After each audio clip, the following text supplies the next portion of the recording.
खबर दें आपको कराची से। कराची के मानसेरा कॉलोनी में गैर मुल्कियों पर दहशतगर्द हमला वाक़े के बड़े पैमाने पर तहकीकात जारी, हैरानकुन इंकशाफात सामने आ गए हैं। मोटरसाइकिल के मालिक की तलाश में कानून नाफिज करने वाले इदारों ने मुख्तलिफ इलाकों में छापे मारे। पुलिस जराये के मुताबिक जिस शहरी के नाम पर मोटरसाइकिल रजिस्टर्ड है उसे हिरासत में ले लिया गया है। शहरी का कहना है कि उसने कभी मोटरसाइकिल ही नहीं खरीदी। मजीद जानते हैं बिलाल अली से। जी बिलाल, मजीद क्या तफसीलात हैं? जी बिल्कुल, लांडी मनसेरा कॉलोनी में गैर मुल्की पर दहशतगर्द का हमला है।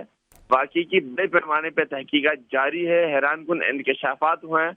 मोटरसाइकिल के मालिक की तलाश में कानून नाफिज करने वाले इदारों ने मुख्तलिफ इलाकों में छापे मारे हैं। शहर के मुख्तलिफ इलाकों में महमूदाबाद, औरंगी टाउन, सरजानी टाउन में कार्रवाई की गई है। जिस शहरी के नाम पर मोटरसाइकिल रजिस्टर्ड है इसे हिरासत में ले लिया गया है। शहरी का कहना है इसने कभी मोटरसाइकिल ही नहीं खरीदी है। मज़कूरा शहरी की शनाख्ती कार्ड जाली साज ज़ेर इस्तेमाल भी की गई है। जी बहुत शुक्रिया बिलाल अली।